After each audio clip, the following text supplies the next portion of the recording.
একটি নীলের শঙ্কু আকৃতির একটি কাঠের খেলনা ভূমিতলের ব্যাসের দৈর্ঘ্য 10 সেমি। খেলনাটি বক্রতল প্রতি বর্গ সেমিতে 2.10 টাকা হিসেবে পালিশ করতে 429 টাকা খরচ পড়ে।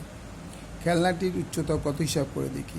খেলনাটি তৈরি করতে কত ঘন কাঠ লেগেছে তাও নির্ণয়। তাহলে এটা একটা শঙ্কু, উচ্চতা হচ্ছে এইচ, তির্যক উচ্চতা এল আর ভূমি হচ্ছে আর। তো মনে করি ভূমির তলের ব্যাসার্ধ ইকুয়াল টু আর একক, সুতরাং এখানে ব্যাস বলেছে 10 সেমি, তাহলে 2r ইকুয়াল টু 10 সেমি, তাহলে r equal to 10/2 equal to 5 semi.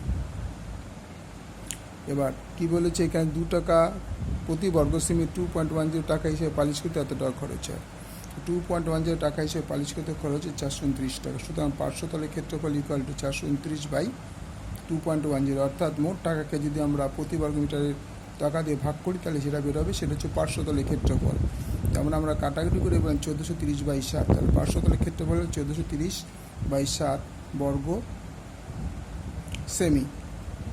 তাহলে পাই আর এল ইকুয়াল 1430/7, 1430/7, তাহলে পাই মানে 22/7, আর মানে 5, এল মানে এল, 1430/7, তাই কাটাকুটি করে এল পেরোলো 13 সেমি, মানে তির্যক উচ্চতাটা আমরা পেলাম 13 সেমি।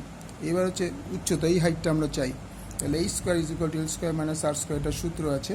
তাহলে এইচ ইজ √/এল square minus r square, l মানে 13 ছিল 13 স্কোয়ার, মাইনাস আর মানে 5 সেমি তার স্কোয়ার, তো বর্গমূল করে পেয়ে গেল 12 সেমি। তাই খেলনাটির আয়তন হচ্ছে 1/3 পাই আর স্কোয়ার এইচ, 1/3 পাই আর স্কোয়ার এইচ, 1/3 পাই মানে 22/7,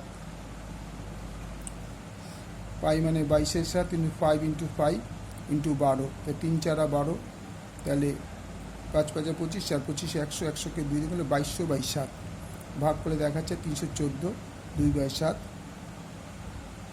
ঘন সেমি, এটা হচ্ছে ঘন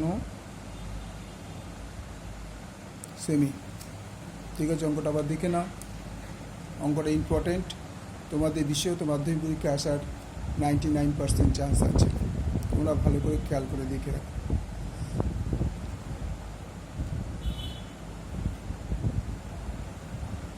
ভেরি ভেরি ইম্পর্টেন্ট অঙ্ক। লাইক করো, শেয়ার করো, সাবস্ক্রাইব করো।